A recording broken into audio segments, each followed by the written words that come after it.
Hello everyone, and welcome to the FrameFlow channel. If you enjoy our content, please consider subscribing and hitting that like button.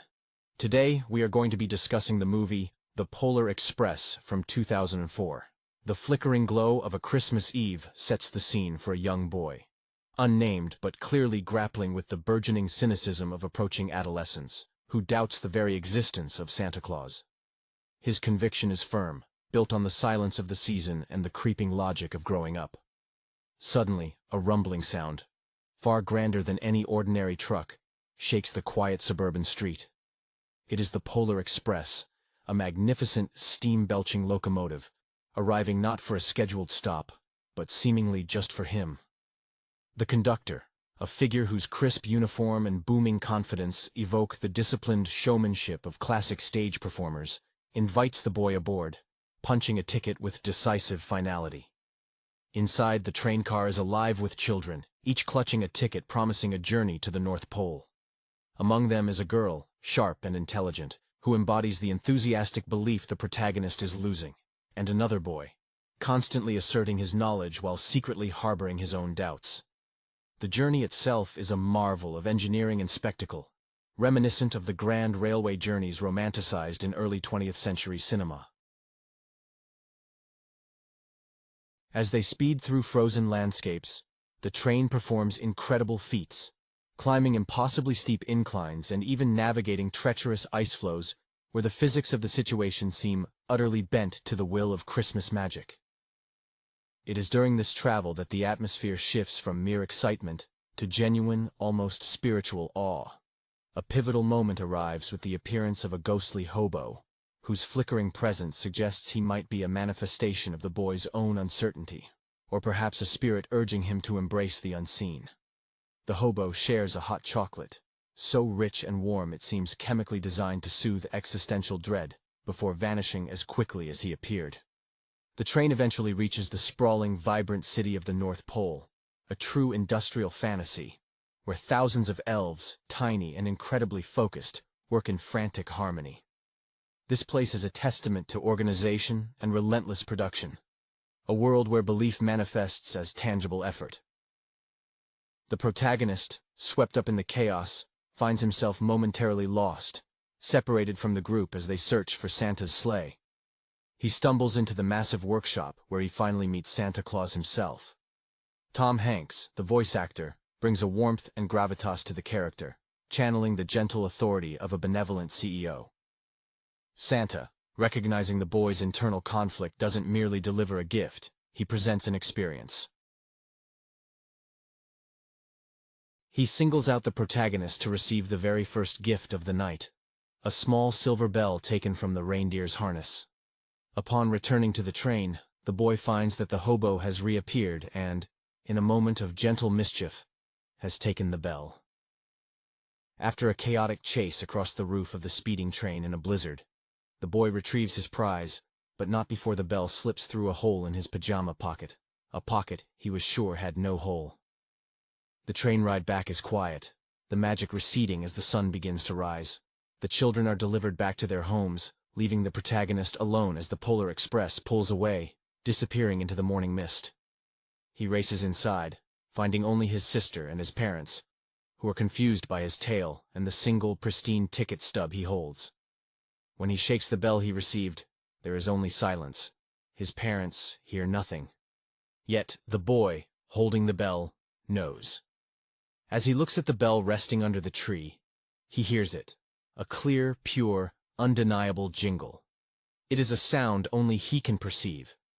This final sound confirms that the experience was real, not just a dream, reaffirming that the greatest magic lies not in seeing, but in believing. A lesson that stays with him long after the ringing fades. A secret kept close to his heart throughout his life. The boy, perched nervously at the edge of his seat, still carried the heavy mantle of impending maturity, the kind that made questions about magic seem childish. His doubt was a shield, though a thin one, protecting him from the possible embarrassment of being utterly wrong about the greatest story of the year. When the great locomotive arrived, it wasn't just a machine. It was a physical manifestation of possibility, its black iron gleaming under the streetlights, sounding like the very breath of the winter night made manifest. The conductor, whose bearing suggested a lifetime spent commanding attention, perhaps drawing inspiration from the grand, booming voices of silent film intertitles brought to life, punched the ticket with an almost surgical precision.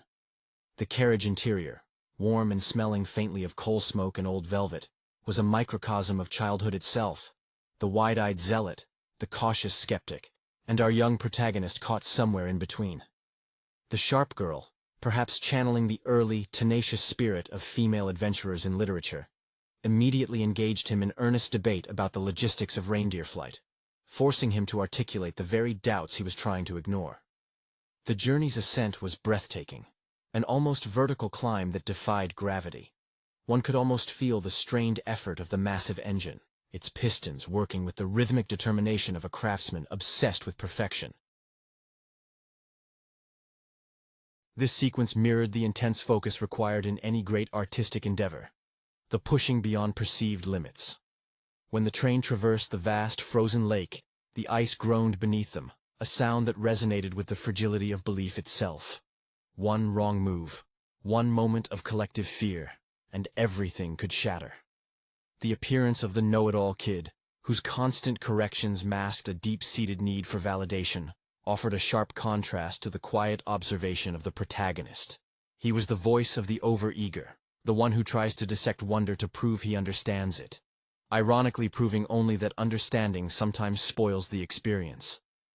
Then came the spectral figure of the hobo, a character whose existence felt borrowed from the ghostly narrative tradition, perhaps a nod to the folklore woven into American rail travel.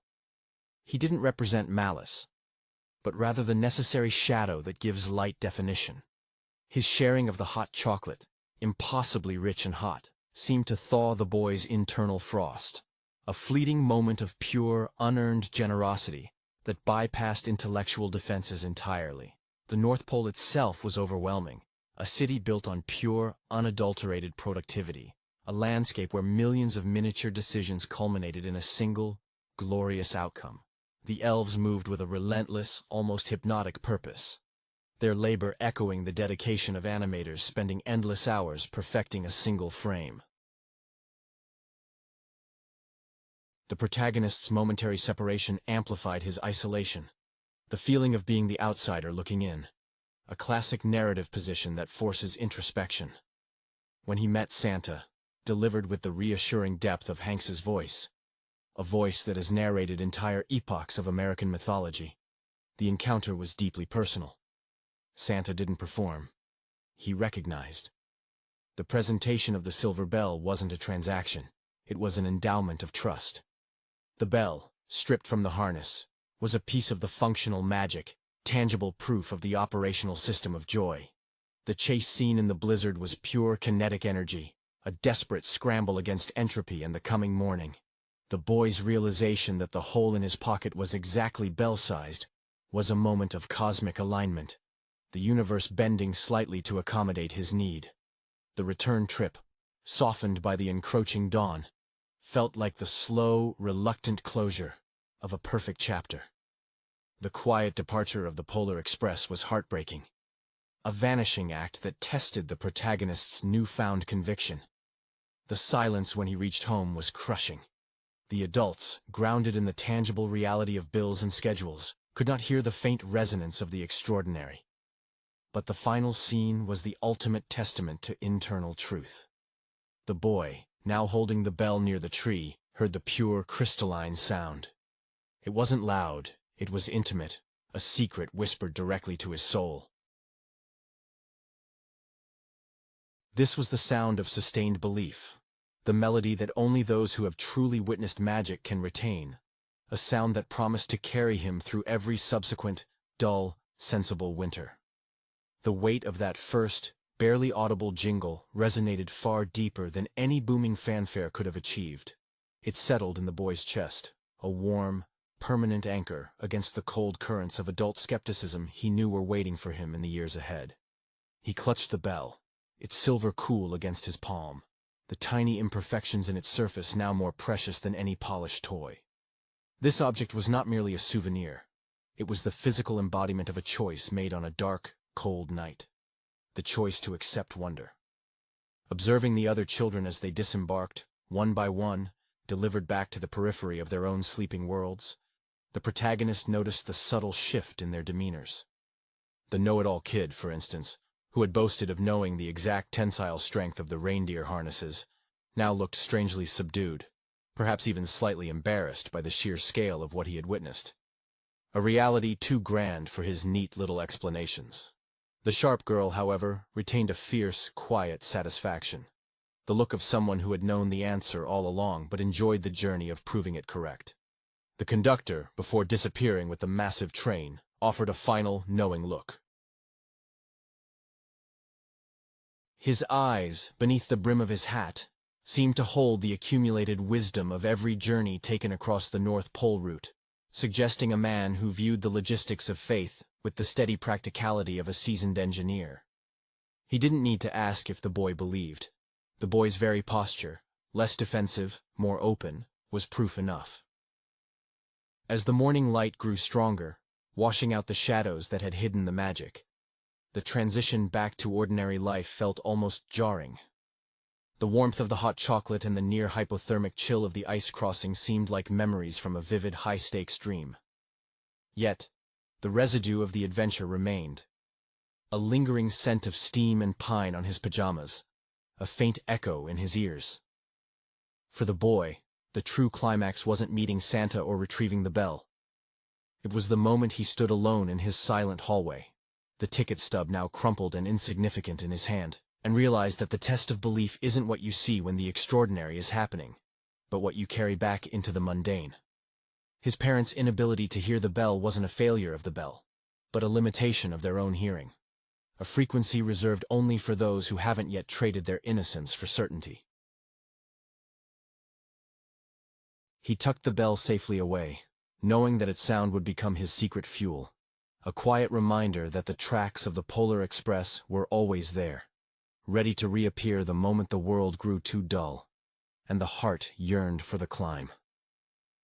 The years progressed, marked by the steady accumulation of schoolbooks, awkward growth spurts, and the relentless tide of social pressure that sought to sand down the edges of childhood fancy. Our protagonist grew taller. His voice deepened, and the doubts he once articulated aloud became quiet, internal negotiations. He found himself participating in the rituals of skepticism common to his peers, mocking overt displays of sentimentality, nodding along when conversations turned to the irrationality of childhood myths. Yet the silver bell remained his steadfast private confidant. He never displayed it, keeping it nestled deep within a specific, felt-lined box tucked beneath a stack of outdated atlases, a tangible link to a night where logic took a back seat to wonder. As high school matured into early college years, filled with late-night study sessions fueled by cheap coffee and the abstract theories of science and mathematics, the bell's existence became a carefully guarded secret, almost a myth about his own past. He occasionally caught himself thinking about the conductor's unwavering gaze or the sheer, terrifying velocity of the train. These memories were vivid, yet susceptible to being reclassified by his rational adult mind as particularly powerful, stress-induced dreams. It was during one particularly grueling exam week, when the pressure to perform and conform felt suffocating, that he inadvertently rediscovered the box. Opening it felt like breaching an ancient tomb. The silver gleamed faintly in the dim light of his dorm room.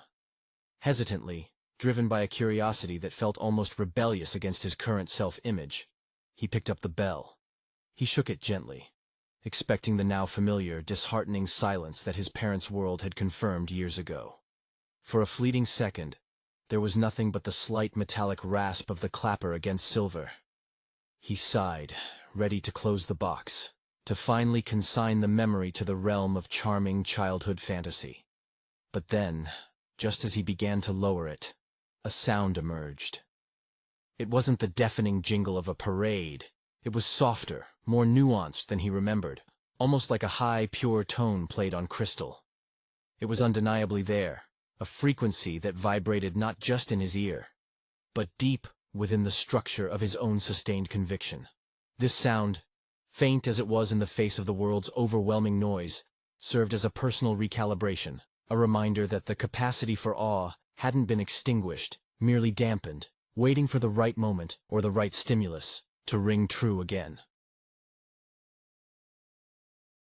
The reawakening of the bell's sound in the sterile environment of his dorm room was profoundly unsettling.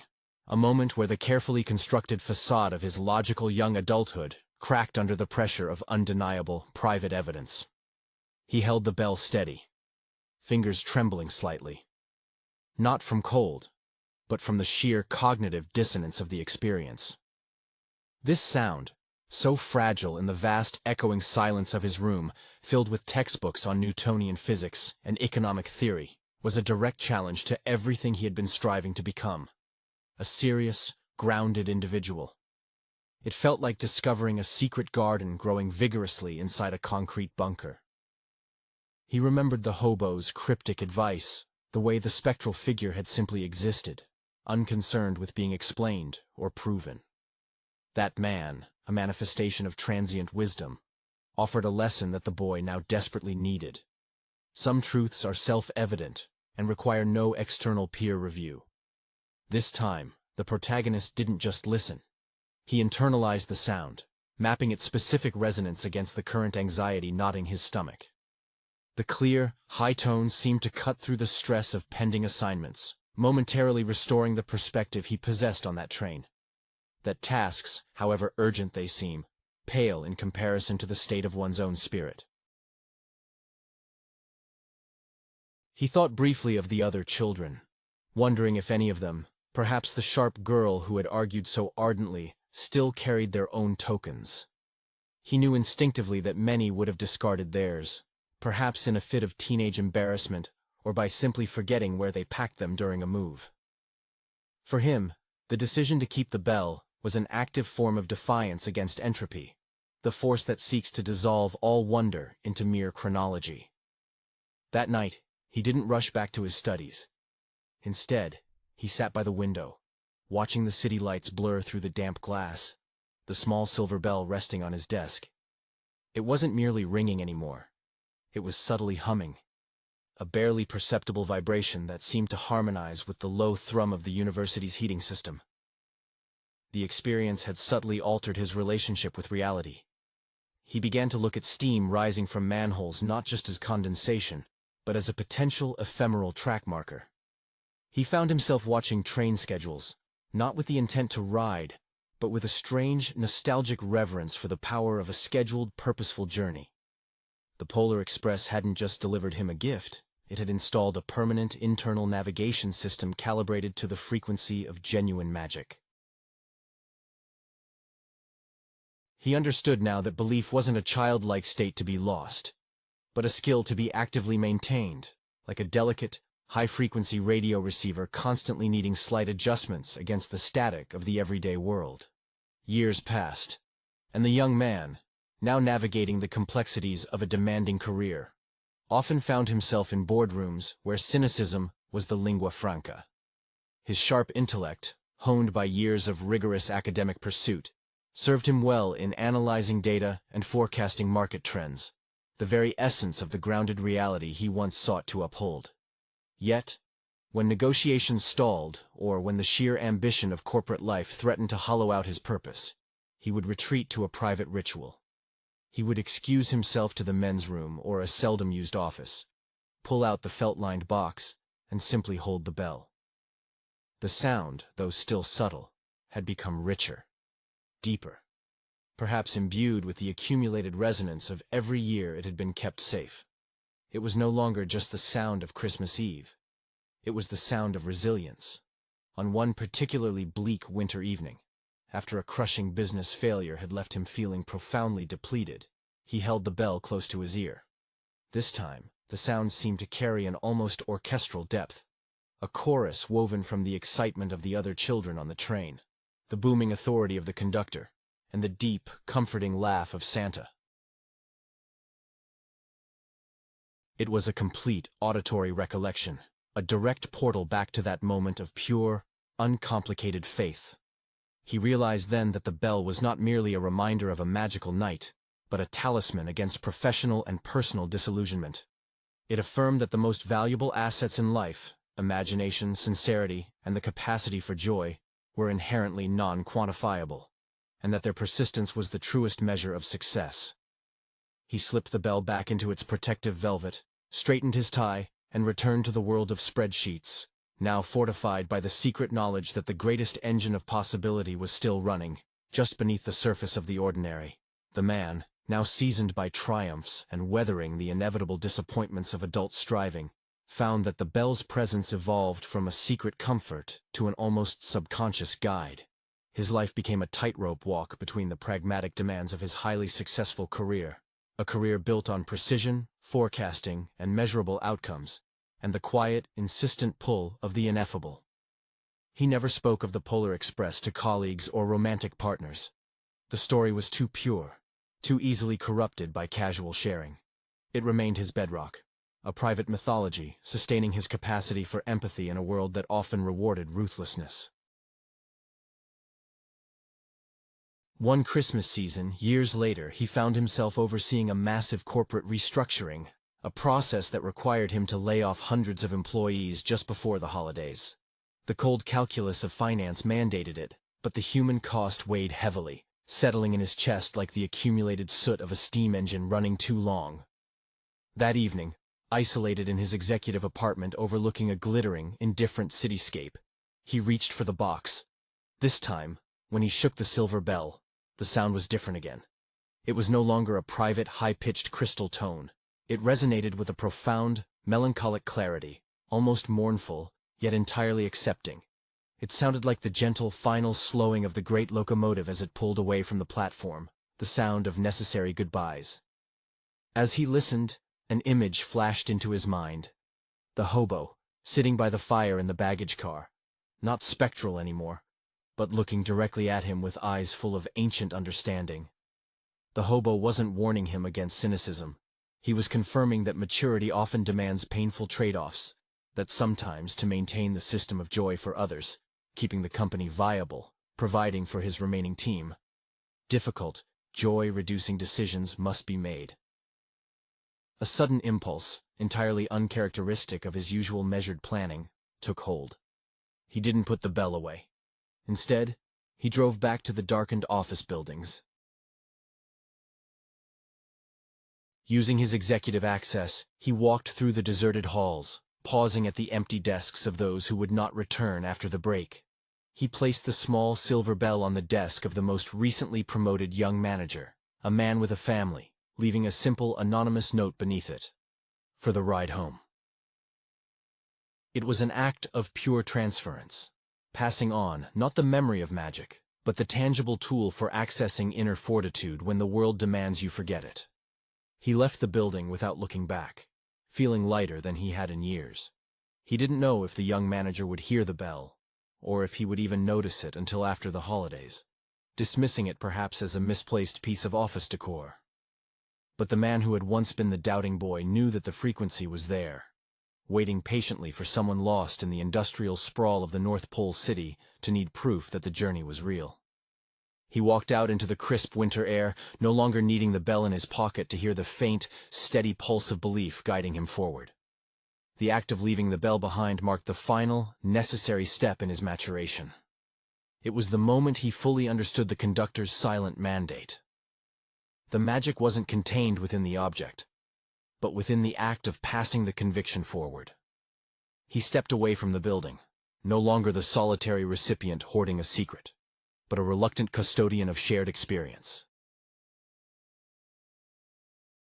The weight of the world's demands, the quarterly reports, the strategic objectives, suddenly felt lighter, having been balanced by this single, selfless gesture. As he looked up at the vast expanse of the winter sky, the stars seemed sharper, less distant than they had before. He wasn't searching for the distant plume of a steam engine anymore. He was internalizing the blueprint of the journey itself. The memory of the Polar Express, once a vivid, high-definition recollection, had now softened into the warm, diffused patina of cherished history, woven seamlessly into the fabric of his character. He had become, in essence, a functional adult who understood that the pursuit of logic did not necessitate the execution of cynicism. He often thought, with a slight knowing smile, about the sharp girl, the one who argued the logistics. He suspected she had become an engineer, perhaps even designing efficient transit systems, her relentless belief in possibility channeled into practical innovation.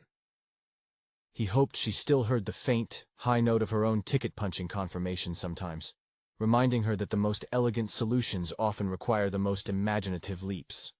The true legacy of that night, he realized, wasn't the silver bell, but the cultivated ability to listen past the obvious noise. He started subtly integrating moments of unexpected grace into his highly structured corporate life. A surprise afternoon off for a struggling team member, an investment in a seemingly whimsical but ethically sound long-term project, decisions that defied immediate, measurable ROI but satisfied a deeper sense of corporate stewardship. These actions were his new, resonant chimes, echoing the spirit of the first gift. He was, in a way, conducting his own small daily polar expresses, guiding his corner of the world toward moments of unexpected grace. The magic hadn't been a one-time event on a magical train.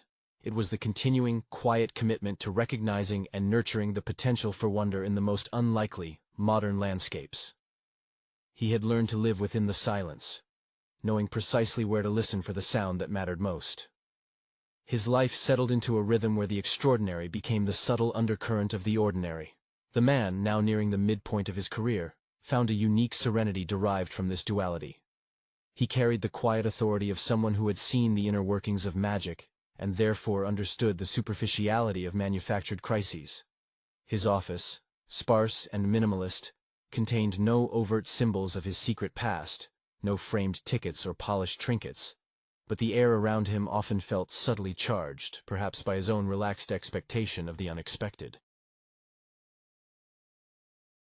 One year, his company sponsored a major urban renewal project in a struggling neighborhood, focusing on creating accessible, beautiful public spaces rather than just maximizing commercial footprint.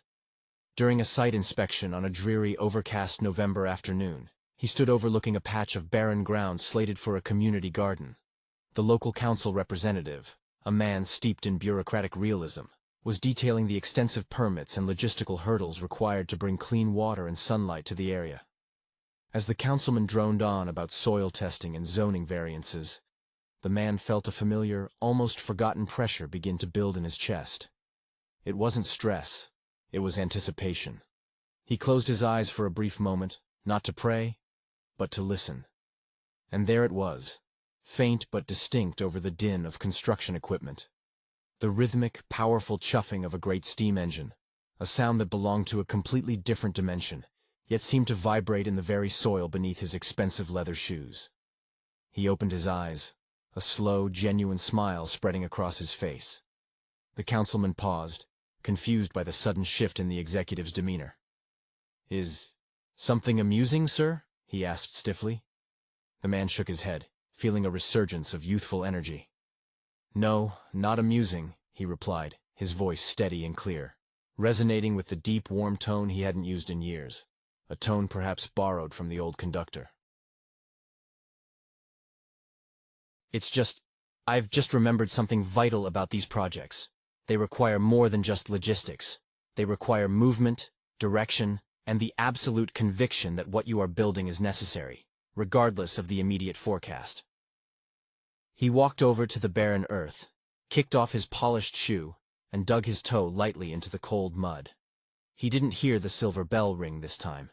Instead, he felt the deep, bone-shaking rumble of the Polar Express beneath his feet, a profound confirmation that the track lines of true purpose, once laid down, never truly disappear. They merely wait, sometimes underground, for the season to be right for the journey to begin anew.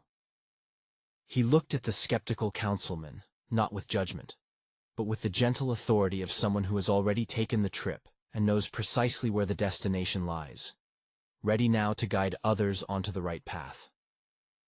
The realization that the journey was not a destination, but a continuous mode of travel fundamentally altered his approach to leadership. He began to champion projects that seemed, on paper, utterly ridiculous. initiatives based more on human potential and intuitive alignment than on cold financial models. His board members often questioned his sudden, almost whimsical deviations from the 5-year plan, but his track record of success, now underpinned by an unshakable inner confidence, afforded him a latitude few executives enjoyed. He possessed the rare ability to argue for the purely impractical with such grounded conviction that he made the impossible sound merely like a scheduling conflict. During one particularly tense board meeting, facing a sharp challenge regarding the ethical implications of their sourcing, the protagonist felt the familiar internal static rise, the noise of doubt amplified by the pressure of high finance. He leaned back, closed his eyes for the requisite fleeting second, and sought the anchor. This time, the resonance wasn't the sound of the bell, nor the rumble of the engine, but the clear, focused vision of the North Pole workshop. He saw the thousands of elves, not as tiny workers, but as focused artists, each component of their massive enterprise unified by a singular, shared belief in the final, perfect product. This vision injected a clarity into his response. He didn't defend the past decision with defensive statistics. Instead, he pivoted, painting a vivid picture of the future they could build, one that accounted for human dignity as a non-negotiable variable. He spoke not just as an executive, but as a storyteller, evoking the feeling of receiving that first, pure gift. The room, initially hostile, softened. The members, trapped in their own metrics and spreadsheets, were momentarily transported by the sheer sincerity of his narrative. They saw not a risky pivot, but an authentic expression of leadership.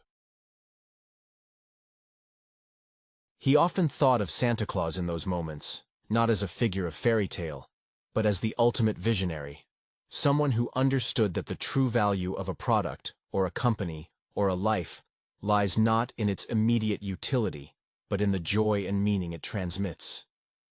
The silver bell, long gone from his possession, had completed its mission. It had taught him how to hear the music beneath the noise, enabling him to conduct the symphony of his own making, even amidst the industrial clang of the modern world. The Polar Express, he concluded, wasn't just about Christmas. It was about the perennial requirement to stay open to the magnificent, terrifying possibility of believing in what you cannot yet see. The decades spun forward, and the man, now a revered figure in his industry, found that his leadership style had become legendary, a peculiar blend of ironclad strategy and almost spiritual intuition. He had never stopped nurturing the quiet spaces within his life, the pockets of silence where the world's static could dissipate. Now, in his later years, he often took solitary walks on crisp winter nights, not seeking out the cold, but welcoming it as a familiar companion to memory. He realized that the final true gift of the Polar Express was not the bell itself, but the acquisition of a highly refined sense of timing, knowing exactly when to push against convention, and more importantly, when to simply wait for the magic to reveal itself. One Christmas Eve, many years after he had left the bell with the young manager, he found himself attending a gala. The event was opulent, filled with the noise of self-congratulation and the clinking of expensive champagne glasses. He felt a comfortable detachment from the proceedings, observing the transactional nature of the modern celebrations with a gentle, detached amusement. As he stood near a massive, brightly decorated fir tree, he noticed a young boy, perhaps 9 or 10, standing rigidly near the edge of the crowd. The boy's posture was painfully familiar. The tight shoulders, the slight defiant tilt of the chin, the universal stance of a child actively trying to suppress a monumental doubt. The man recognized the internal conflict immediately. The boy was wrestling with the adult world's insistence that the wonder was manufactured, perhaps even embarrassing. Instead of approaching directly, the older man moved casually toward the tree. He didn't carry a bell, but he carried the decades of conviction it had fostered. He paused near the boy, not looking down, but looking up toward the highest branches of the tree, a gesture of shared contemplation.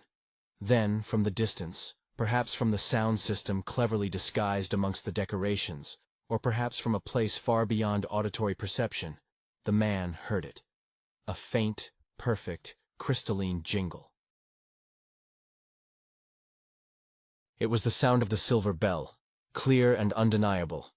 A sound only he and, perhaps, one other person in that room could truly apprehend. He looked down at the boy, whose rigid posture had just broken. The boy's eyes were wide, fixed on a point just above the man's shoulder, a slow, breathtaking smile beginning to form.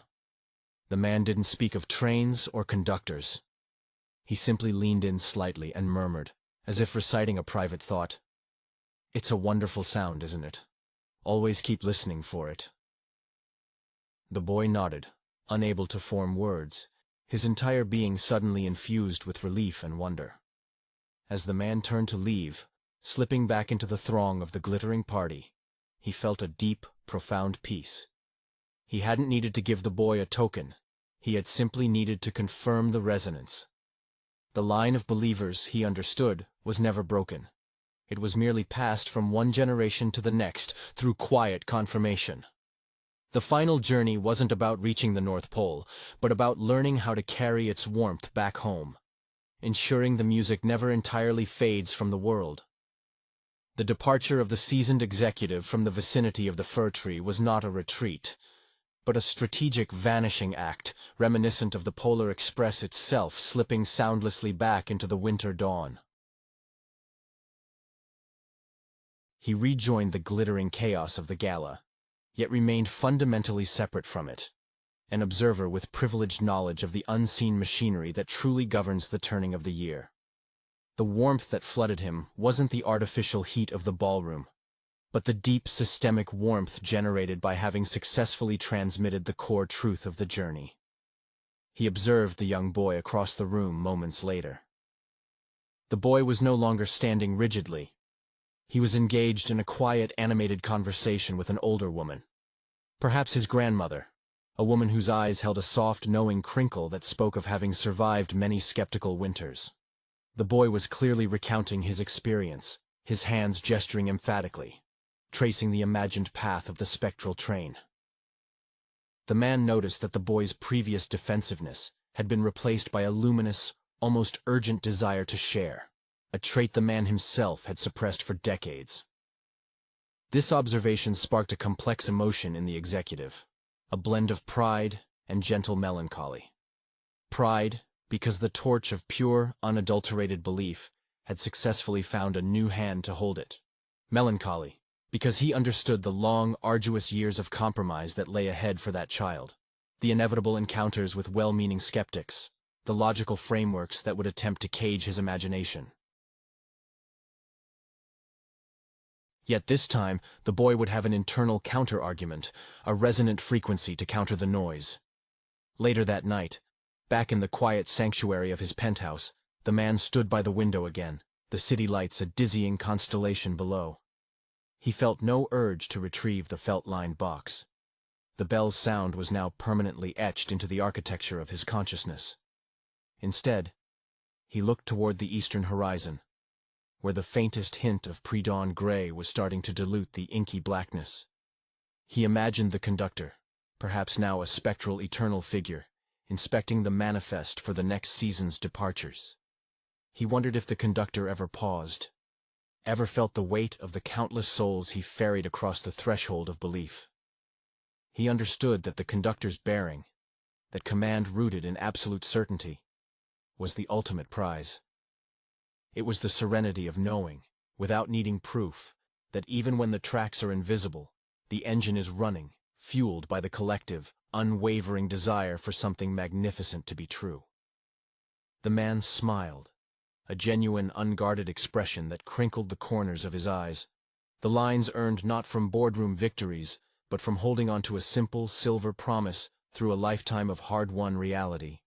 He knew, with the certainty of one who has seen beyond the veil, that every sensible, pragmatic winter contained within it the potential for the next glorious climb. The man, having reached the twilight of his professional career, moved with a quiet grace that belied the high-stakes battles he had won and lost. His reputation was now legend, often cited in business journals, not for his ruthless efficiency, but for his almost unnerving prescience, the ability to see around corners others couldn't even perceive. He attributed this not to superior market analysis, but to what he privately termed his Arctic calibration. He had taken to spending his winters not in tropical escapes, but in quiet, snow-covered cabins, deliberately immersing himself in the environment that mirrored the genesis of his insight. One particularly deep winter, a blizzard had isolated his small rental near the Canadian Rockies. The power had failed hours ago, plunging the cabin into a profound, absolute darkness, broken only by the hypnotic flicker of the fireplace. It was the kind of silence that demanded introspection, the kind that often breeds anxiety in those unused to its depth. The executive, now comfortable in this deep quiet, sat near the hearth, watching the flames devour the seasoned pine. He felt a stirring, an almost physical pull toward the past. He didn't need the bell. He needed the feeling of the bell, that specific vibration where doubt dissolves into pure receptive potential. As he focused on the dancing light, a memory so vivid it felt present overtook him. The smell of the massive boiler room on the Polar Express, the sheer, unbridled power of harnessed fire defying the sub-zero cold outside. In the flickering light, he didn't see the ghost of the hobo or the stern figure of the conductor. He saw instead the face of his younger self, the boy clutching the bell, terrified and exhilarated in equal measure. He felt the boy's fierce protectiveness over that silver object. And in that moment, he understood the true burden the conductor carried. The responsibility of ensuring that innocence, once glimpsed, is never entirely extinguished by the march of time. A profound sense of gratitude washed over him, not just for the magic, but for the enduring capacity for magic. He realized that the goal wasn't to perpetually search for the train, but to maintain the inner track bed so that when the world became too heavy, the alignment for belief would be instantaneous. He leaned back, the heat of the fire warm against his face, and laughed. A full, unreserved sound that echoed in the small wooden cabin, a sound richer and deeper than any jingle. It was the sound of a life lived fully, where the map of wonder remained folded safely in the heart, ready to be consulted whenever the journey demanded a detour into the impossible. The blizzard raged outside, but inside the executive was perfectly warm, eternally underway.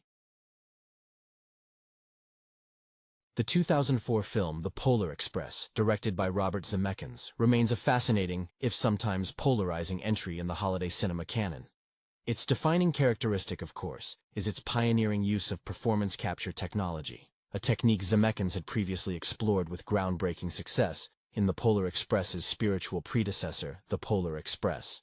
This commitment to digital animation, rather than traditional hand-drawn or even rendered 3D methods, was ambitious, seeking to bridge the uncanny valley by meticulously mapping the facial expressions and physical movements of live actors onto their animated counterparts.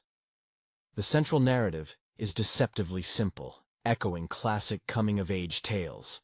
A young boy, skeptical of the spirit of Christmas, embarks on a magical train journey to the North Pole. This journey serves as an extended allegory for the difficult transition from childhood belief to adult cynicism. The protagonist, often referred to simply as Hero Boy, represents that fragile threshold of faith. His internal conflict, wanting desperately to believe but simultaneously needing empirical proof, resonates deeply with the anxieties of early adolescence. The casting choices were instrumental in anchoring the otherwise synthetic visuals. Tom Hanks, a veteran actor whose career spans from blockbuster comedy to serious dramatic roles, embodies multiple key figures: the mysterious conductor, the wise hobo, the skeptical father, and even the young hero boy himself as an older narrator. Hanks's vocal performance as the conductor is particularly compelling. He manages to imbue the digital avatar with a charming, slightly world-weary authority, embodying the guiding principles of the journey: punctuality, wonder, and adherence to the rules of magic. Hanks's versatility here showcases his understanding of character delivery, even when the visual representation is entirely fabricated. The train journey itself is a masterclass in visual pacing, moving rapidly from scenes of breathtaking beauty, such as the ice lake crossing, to moments of genuine peril, like the near derailment near the hot chocolate sequence. This sequence, visually spectacular with its meticulously choreographed dancing waiters, is a high point of kinetic energy. serving as a temporary, pure immersion in childhood fantasy before the skepticism creeps back in. Zemeckis' inspiration is clearly drawn from Chris Van Allsburg's beloved picture book, maintaining the book's distinctive visual aesthetic. The muted colors, the pervasive feeling of a snowy, slightly melancholy mid-century Christmas Eve. However, translating the book's sparse text and quiet introspection into a feature-length film necessitated the addition of dramatic arcs, most notably, the introduction of the know-it-all and the lonely boy. The lonely boy's subplot, which culminates in him receiving the first gift of Christmas, is the emotional core the film relies upon to justify its existence. His silent suffering and eventual realization of belonging offer the necessary catharsis. The decision to make the first gift a simple bell from Santa's sleigh, something that makes a sound only those who believe can hear, is a direct commentary on the film's central theme.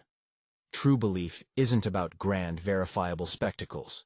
It's about internal perception and recognizing the subtle magic often ignored in the rush of modern life. Technically, the film's embrace of performance capture, while revolutionary for its time, is also its greatest critical hurdle. The overly smooth skin textures and wide, vacant eyes of some characters often resulted in the look dubbed dead-eyed, which can alienate viewers seeking traditional animation or seamless photorealism. This was an early frontier, and while the technology captured the nuance of Hanks's gestures, it struggled to render the full spectrum of human warmth.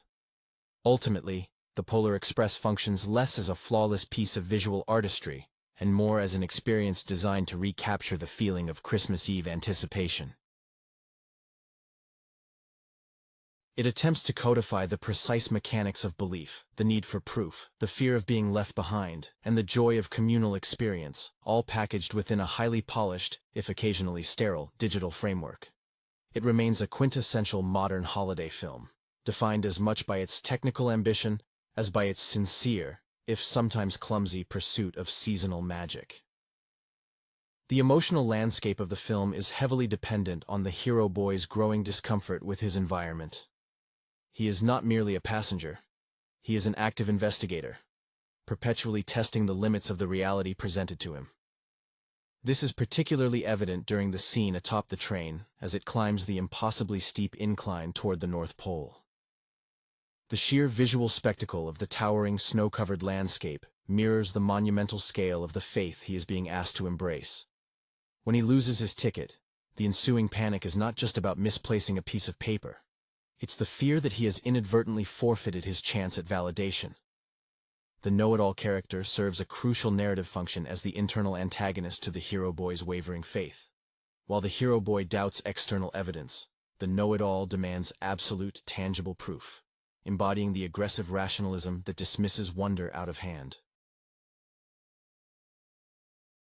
Her arc, which involves her initial dismissal of the magic followed by her eventual, begrudging acceptance, is less compelling than the hero boy's, largely because her conversion feels more like a concession to plot necessity than a genuine emotional breakthrough. She is a placeholder for the audience member who is actively resisting the immersion Zemeckis is trying to create. The hobo, another character voiced and motion captured by Hanks, acts as a spectral guide, existing outside the formal structure of the train operation. He is the embodiment of doubt that has already accepted its lot, a figure who has seen the journey many times and perhaps lost his own bell along the way.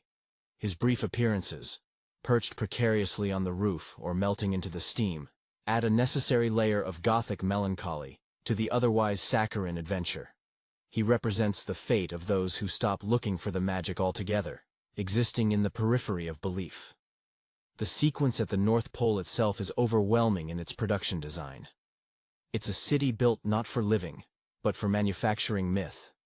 The sheer volume of elves, their synchronized activities, and the monolithic scale of Santa's workshop contrast sharply with the quiet intimacy of the hero boy's bedroom at the film's opening.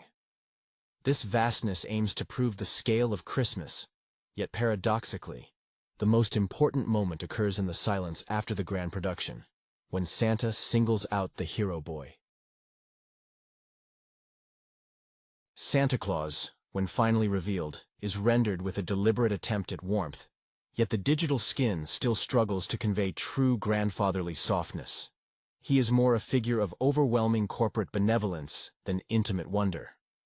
His interaction with the hero boy, offering the bell, solidifies the film's thesis. The true gift is not the object itself, but the ability to hear the music of belief.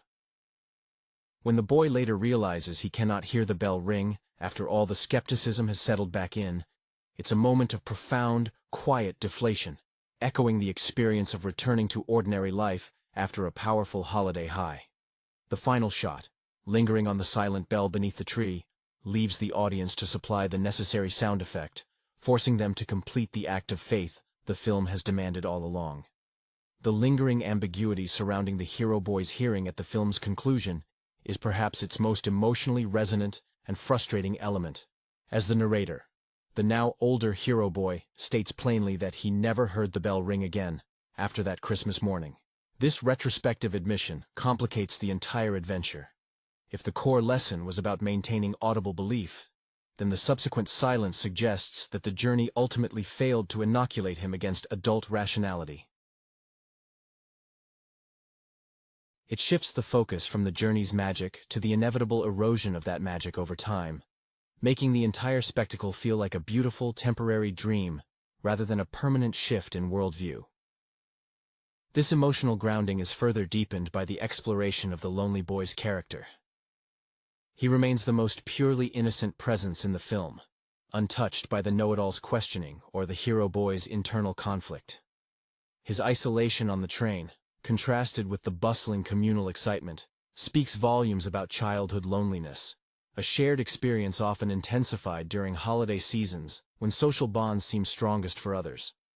When he is chosen by Santa, it is a validation not of cleverness or argument, but simply of pure receptive spirit. His tearful joy when he receives the bell confirms that for some, belief requires less struggle, perhaps because they haven't yet learned to doubt. The technical ambition, driven by Zemeckis' continuous push in motion capture since the Polar Express, often dictated the emotional register. Because the actors' facial performances, particularly those of the children, were translated through complex algorithms, expressions sometimes lacked the nuanced micro-movements that conveyed genuine, spontaneous feeling. This technical constraint inadvertently reinforces the film's themes. The journey to the North Pole is a highly engineered, almost manufactured experience of wonder. It is a meticulously constructed environment designed to force belief, much like the technology struggles to perfectly replicate human authenticity. The visual smoothness ironically mirrors the polished, yet slightly artificial nature of enforced holiday cheer. The conductor, as the firm hand guiding the chaos, represents the necessary structure required for magic to function. He is stern precisely because he understands how easily wonder can be derailed by doubt or inattention. His repeated insistence on rules, "This is a train of thought," is less about transportation logistics and more about maintaining the sanctity of the shared fantasy.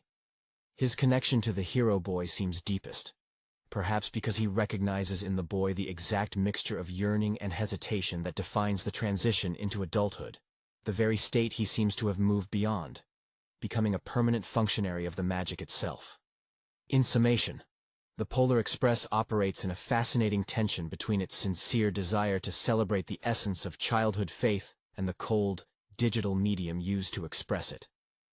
It is an emotionally effective film, not because its visuals are perfect, but because its narrative successfully maps the internal struggle of maintaining belief against the backdrop of an overwhelmingly large, perfectly realized, yet ultimately slightly soulless, digital spectacle. The silence of the final bell is the sound of growing up, a recognition that while the journey was real, the magic requires constant, conscious effort to hear. The film's enduring legacy, beyond its technological milestones and holiday iconography, rests heavily on its soundtrack. The musical score, interwoven with traditional carols and original compositions, serves as a crucial emotional glue, compensating for moments where the digital actor's expressions falter. The frequent incorporation of Glenn Ballard's music, especially the central theme, is strategically deployed to cue the audience's required emotional response. When the visuals leave the viewer feeling slightly distant, a consequence of the performance captures synthetic texture. The swelling orchestral arrangements and the yearning quality of the vocals pull the emotional weight forward. This reliance on music is characteristic of Zemeckis' later work, where heightened reality often necessitates an equally heightened auditory landscape. Consider the sequence where the train is speeding across the vast, frozen plains. The visual dynamism is only fully realized when paired with the urgent, rhythmic score that suggests both adventure and impending danger. The music acts as an externalized sense of belief, providing the warmth the digital rendering struggles to generate organically. Furthermore, the very concept of the ticket itself, a physical artifact representing access to the intangible, becomes a potent symbol. It is punched and validated by the conductor, transforming a mundane object into a passport to the extraordinary. The loss and eventual recovery of the ticket by the hero boy mirrors the fluctuating nature of faith. It must be guarded, held onto tightly, and sometimes retrieved after a period of carelessness or doubt. When the hero boy finally presents his ticket again, it is an act of reclaiming his own agency in the magical process, proving that he actively chose to participate rather than merely being swept along. This small, tangible exchange carries more emotional weight than many of the grand visual set pieces, grounding the abstract concept of faith in a concrete object that can be lost and found, much like conviction itself. The film consistently uses these small, tangible elements: the bell, the ticket, the phrase "all aboard," as anchors against the sprawling, ethereal nature of the North Pole fantasy. The commitment to recurring motifs and physical objects as emotional anchors highlights a deliberate directorial strategy to counteract the inherent coldness of the chosen animation technique. The recurring motif of the "all aboard" call, delivered by Hanks's conductor, transitions from a command of discipline early in the film to a comforting assurance by the end. Initially, it signifies the start of a potentially dangerous enterprise, demanding immediate obedience from the young passengers.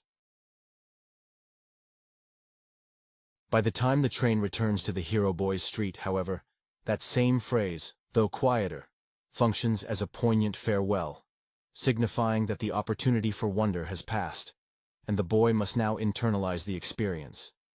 It is a subtle sonic marker that bridges the gap between the manufactured spectacle and the quiet reality of coming home. The film also employs the visual contrast between movement and stillness to delineate stages of the hero boy's emotional development. The early parts of the journey are defined by frantic motion: the speeding train, the chaotic encounter with the reindeer, the frantic dance of the hot chocolate waiters.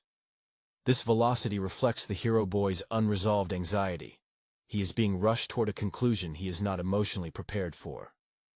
Conversely, the most significant moments of perceived clarity or connection happen during brief periods of deceleration or stillness. Santa pausing to select the bell, the brief moment of quiet contemplation on the ice, or the final static tableau beneath the tree. These pockets of stillness are where belief, however fleeting, is allowed to settle in the boy's consciousness, suggesting that true understanding requires a cessation of frenetic activity, a common narrative device in stories about seizing the present moment. The characterization of Santa Claus, while visually overwhelming with his lavish costume and booming presence, is ultimately less memorable than the supporting figures because he serves primarily as a thematic conclusion rather than an active participant in the emotional struggle. He is the reward, the proof, the apotheosis of the myth. Tom Hanks's decision to voice this character, while ensuring consistency across the main roles, subtly flattens the figure, merging him with the conductor's established tone of benevolent authority. This unity of voice reinforces the idea that the magic, when finally encountered, is delivered through a single, guiding, paternal force, a unified structure of benevolent adulthood, which perhaps strips the moment of the independent, unique awe one might associate with a truly mysterious figure. The film sacrifices the specific wonder of Santa for the thematic consistency of the journey's guiding hand. The visual architecture of the North Pole, particularly the vast workshop, evokes a sense of both ultimate fulfillment and impending mechanical excess. It functions as the physical manifestation of Christmas, as a massive, industrialized operation. The elves, while highly animated, present a uniformity that borders on the unsettling. They are cogs in a well-oiled machine, their individual identities subsumed by the singular goal of mass production. This stark contrast with the human protagonist, who is defined by his internal uncertainty and individuality, underscores the film's underlying tension. Can genuine, heartfelt belief survive in a world built on spectacular, quantifiable output? The film suggests that the magic resides not in the manufactured toys or the organized chaos, but in the tiny, unnoticed acts of grace, like the giving of the bell. The lonely boy's experience is crucial here, as he bypasses the industrialized wonder entirely. He is often seen observing the chaos from the edges, a position that mirrors the film's own critique of overstimulation. His eventual selection by Santa feels less like a result of effort, unlike the hero boy's active seeking, and more like an act of divine recognition reserved for those whose spirits remain open, simply because they have not yet learned how to close them. This passive reception of magic contrasts sharply with the hero boy's quest for verifiable proof. The lonely boy simply needs to be present. The decision by Zemeckis and Hanks to utilize the performance capture technology to portray the hero boy at various ages, child, adolescent skeptic, and reflective adult narrator, creates a fascinating, layered performance. The adult narrator's voice carries a subtle weight of resignation, an acknowledgement that the clarity experienced on the train was temporary. This narrative framing prevents the film from becoming a purely triumphalist celebration of belief. Instead, it becomes a melancholic study of memory and the inherent difficulty in holding onto childhood certainties. Hanks's vocal nuance here ensures that the film is not just about having faith, but about the ongoing effort required to remember the feeling of it. The animation renders the young boy visually present, but the narration anchors the story firmly in the adult's recognition of loss. The icy lake crossing sequence, while visually stunning, also serves as a momentary test of the conductor's authority. When the train careens across the slick surface, the danger feels genuinely existential, threatening to shatter the carefully constructed reality. The conductor's ability to maintain control during this peril solidifies his role as the embodiment of necessary order within chaos. He is the master of ceremonies who understands that the illusion of safety is integral to allowing the passengers to experience the thrill of risk. Without the conductor's firm hand, the adventure devolves into mere disaster, undermining the magical contract. The relationship between the conductor and the hero boy throughout the journey serves as a microcosm of the broader theme of mentorship through skepticism. The conductor never outright dismisses the boy's doubts. Instead, he utilizes them as teaching moments, steering the inquiry toward deeper, less tangible truths. He challenges the boy's need for tangible evidence by repeatedly emphasizing the non-physical nature of the experience. It is a train of thought, a journey of the spirit.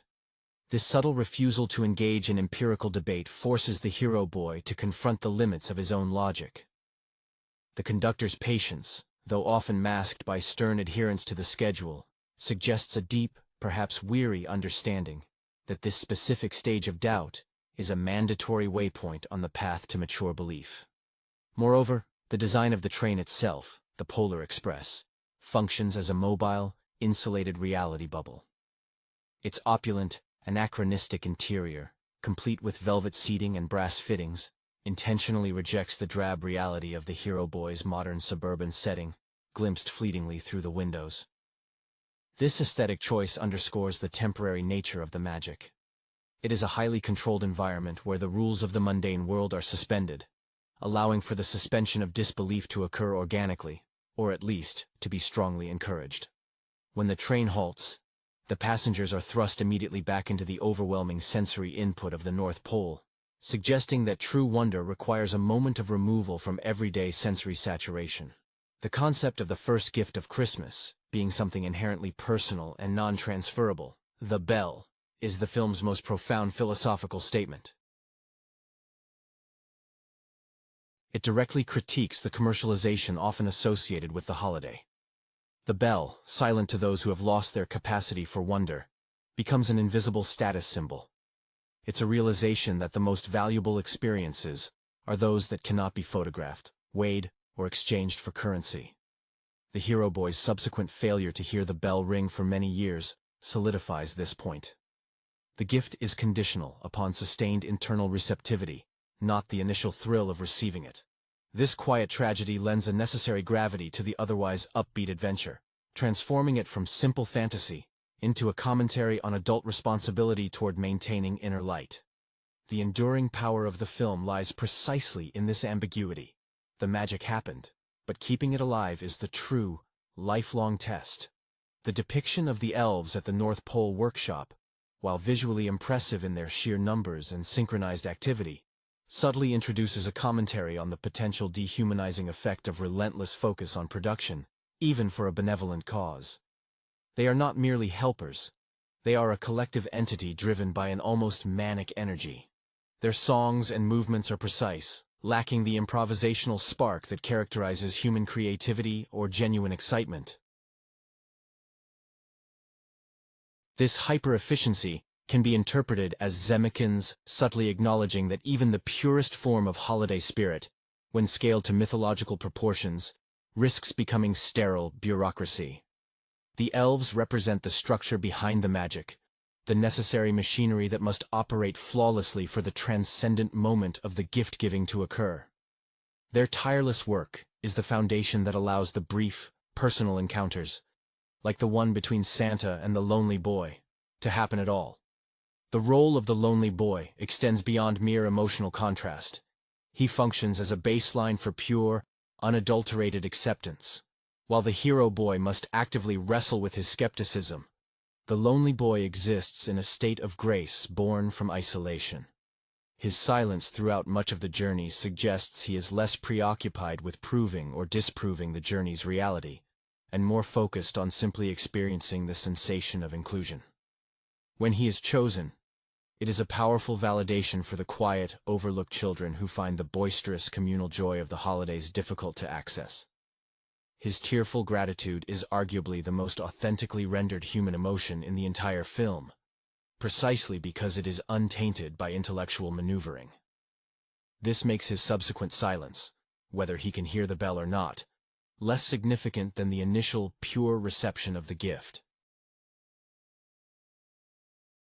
Furthermore, the landscape outside the train often serves as an external projection of the hero boy's internal state. The initial journey across familiar, darkening terrain gives way to fantastical, gravity-defying topography that mirrors the boy's suspension of disbelief. The near disaster on the ice, where the train appears to sink into the abyss, is a visual metaphor for the terror of total surrender to the unknown. The environment itself seems to conspire against absolute faith until the conductor reasserts control.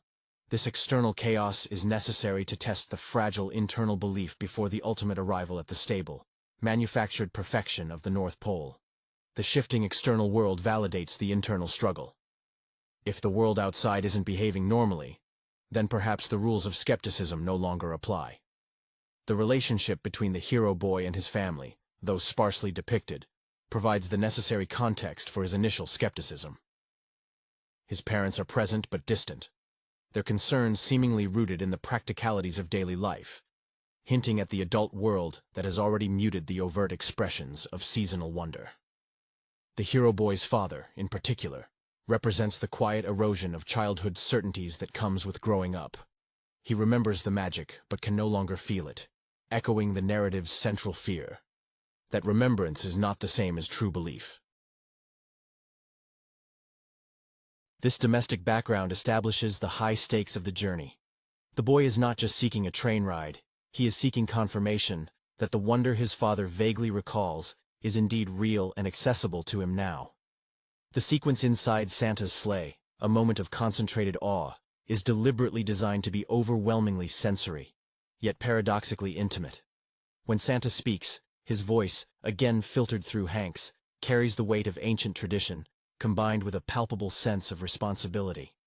The visual design of the sleigh itself is less fantastical than the workshop. It is functional, a vehicle for the continuation of a global, benevolent rite. This scene serves as the ultimate pivot point. Having witnessed the industrial scale of the operation, the boy's acceptance of the single, simple bell becomes an act of willful cognitive dissonance, choosing the personal, quiet truth over the overwhelming evidence of mechanical grandeur. It is the moment he consciously rejects the need for spectacle in favor of singular meaning. The technical limitations, often cited as the film's flaw, inadvertently contribute to its emotional texture by creating a dreamlike quality. The slightly unreal sheen over everything prevents the film from settling into comfortable realism. It exists in a liminal space, a digital echo chamber where memories of childhood Christmas feel both intensely vivid and slightly unreachable. Precisely the state of nostalgic yearning the narrator expresses in his older voiceover. The animation style doesn't perfectly capture reality.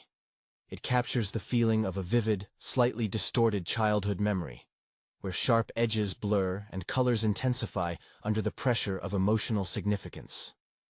Ultimately, the Polar Express succeeds because it understands that belief is not a static state, but an active, often temporary, engagement. The train ride is a rigorous examination, a forced immersion therapy in wonder. The departure from the North Pole is not the end, but the beginning of the real test. Living with the knowledge that the magic exists, even if the evidence is withdrawn. The silence of the bell, therefore, is not a failure of the technology, but the final, mature realization that the sound of faith is an internal one that requires constant, gentle tending against the loud skepticism of the everyday world. The film's careful construction of escalating sensory input is mirrored by the growing sense of urgency felt by the conductor, whose professional composure subtly cracks under the weight of responsibility for so many young, volatile minds. He is the quintessential gatekeeper, a figure whose adherence to the schedule is less about rigidity and more about preserving the delicate psychological balance required for the passengers to accept what they are seeing. When the train stops abruptly near the hobo's frozen dwelling, the conductor's initial sharp reprimand masks a deeper concern, that any deviation from the prescribed path might cause the passengers to jump ship, retreating back to their skepticism before the main event. The hobo, representing the spirit that has given up the fight, serves as a chilling warning to the hero boy about the consequence of fully yielding to cynicism, becoming spectral, existing only on the edges of the magic one once held dear. The choreography within the dining car, performed by the animated waiters, is a high point of intentional artifice that paradoxically creates a moment of genuine immersion. The rapid, almost military precision of their movements, set to exuberant music, forces the children to react with unreserved enthusiasm, simply because the environment demands it. It is a controlled explosion of joy, necessary to burn off the lingering doubt stirred by the conductor's strictness and the stark, icy landscapes they traverse. For the hero boy, this sequence is less about the hot chocolate itself and more about the temporary release from intellectual scrutiny. He is allowed, for a brief time, to simply move and be thrilled without the pressure to analyze. The recurring image of the train tracks disappearing into the snow and fog speaks directly to the narrative's philosophical heart. The tracks are the only visible structure in an otherwise undifferentiated white void, symbolizing the necessity of established faith or tradition to navigate the uncertainties of life. The Polar Express doesn't teach the hero boy how to create magic, but rather, how to follow the path others have laid down. This is why the conductor's guidance is paramount. He ensures the track remains visible, even when the landscape suggests an infinite, featureless expanse where belief is impossible. The film argues that tradition provides the necessary framework for wonder to thrive, even if the destination itself remains partially obscured until the very last moment. Finally, the symbolic weight carried by the bell transcends its physical form. When the hero boy receives it, it is pristine, untarnished by the journey's grime. By the time he loses it, and later finds it in his pocket, it represents a recovered but precarious sense of self-worth tied to his belief. The tragedy of the final scene, the bell's silence, is crucial to the film's nuance. It suggests that magic is not a permanent acquisition, but a sustained practice. The adult narrator's inability to hear the bell reinforces that maturation often involves trading overt, audible miracles for quiet internal fortitude. The bell, resting silently under the tree, becomes a sacred relic, a tangible reminder of a time when hearing the inaudible was possible, thereby compelling the adult to perpetually listen for the subtler notes of wonder in the subsequent years. The overarching emotional arc of the Polar Express is fundamentally tied to the theme of inherited versus earned belief. The hero boy begins with an inherited expectation of Christmas magic, fueled by cultural narrative, but he actively rejects the passive acceptance that the lonely boy embodies. His journey is a laborious process of trying to earn that magic through witnessing proof, a fundamentally modern approach to spirituality that demands accountability from the divine or the fantastical. This drive to confirm validates the efforts of the conductor, whose entire purpose is to shepherd passengers through the necessary trials until their skepticism naturally collapses under the weight of evidence. The film thus positions belief not as a birthright, but as a reward for diligent, courageous participation in the experience, even if that participation involves fear, as seen during the precarious traversal of the ice. The performance capture technology, while aiming for photorealism, often resulted in characters whose eyes seemed to hold an echo of the actor's real-life presence, yet remained emotionally distant.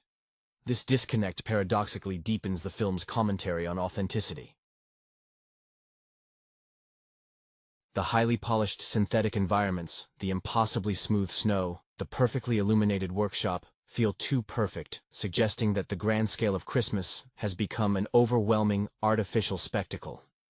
The emotional reality of the story is thus forced into the quieter, more vulnerable moments.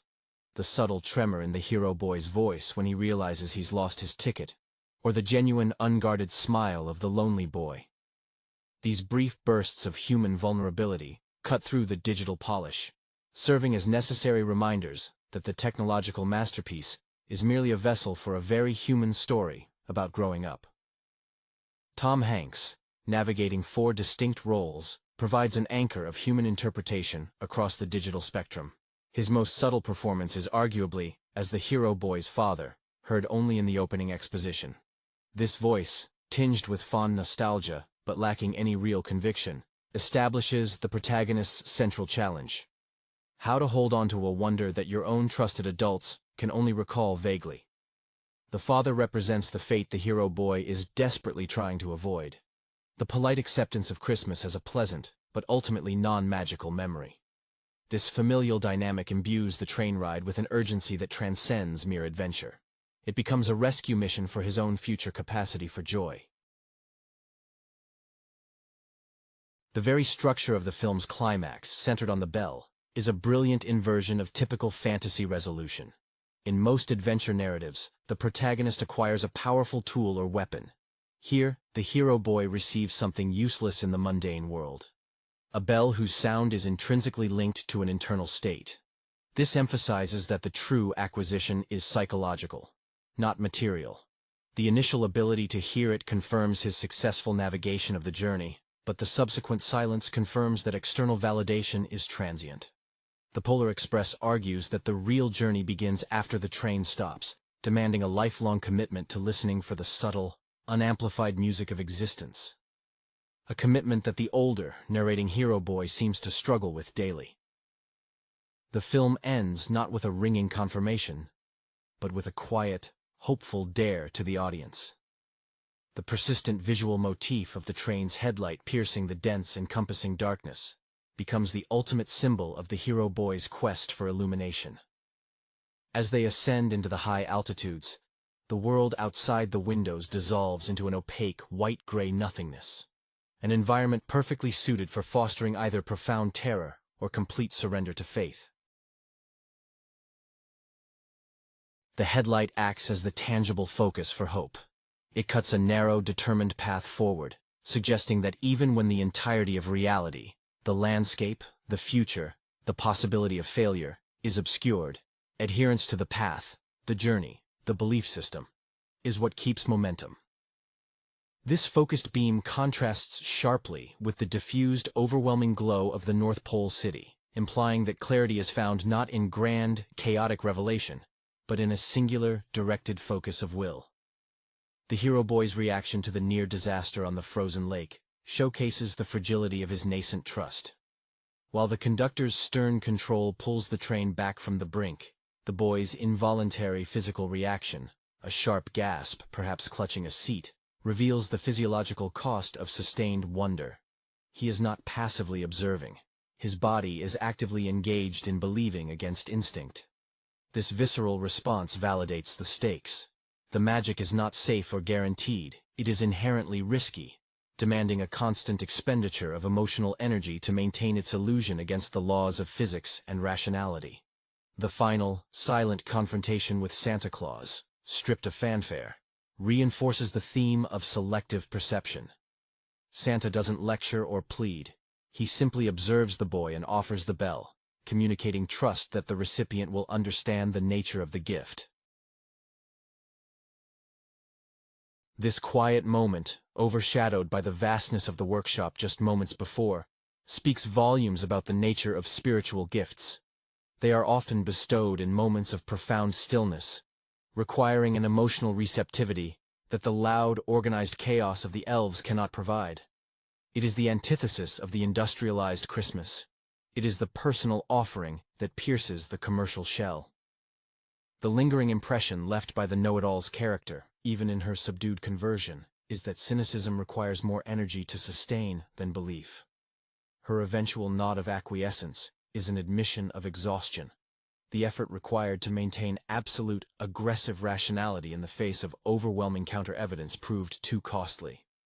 Her journey is a concession to social pressure more than a soulful transformation, which explains why her presence never attains the emotional depth of the hero boy's internal wrestling. She represents the polite society that agrees to suspend disbelief for the sake of tradition, while the hero boy is forced to undergo the genuine, terrifying process of having his fundamental worldview reshaped. The film's genius, and perhaps its most frustrating artistic choice, lies in its refusal to offer the hero boy a definitive, external validation that lasts beyond the trip itself. This narrative structure positions the entire journey as an elaborate, highly effective hallucination or a peak experience designed for maximum emotional impact, but ultimately ephemeral. The hero boy returns not with an expanded capacity for hearing, but with a cherished artifact that serves as a psychological tether. The bell functions as a constant, private reminder of a reality that his adult, rational self can no longer access audibly, thereby forcing him into a perpetual state of active, internal seeking. He must choose to remember the sound, rather than simply hear it, a burden that distinguishes him from the permanently enchanted lonely boy. This distinction between the active seeker and the passive recipient highlights the film's nuanced view on faith. The lonely boy's silence throughout the main adventure suggests he never needed the train. His capacity for belief was innate and requires no external validation. His tearful acceptance at the end is the pure, untainted expression of spiritual fulfillment. In contrast, the hero boy's entire arc is one of transactional faith. I will believe if you show me. When the transactional evidence, the ringing bell, is withdrawn, he is left in a much lonelier position than the lonely boy, forced to justify his past experience to a world that demands empirical proof. His adult narration is the sound of this ongoing justification, a continuous performance of belief for an audience of one. The design of the conductor's uniform and bearing, the crisp lines, the precise movements, the unwavering gaze, serves as a visual metaphor for dogma or necessary structure. He is the guardian of the sacred pathway, and his sternness ensures the integrity of the rite is maintained against the natural human tendency toward distraction or doubt.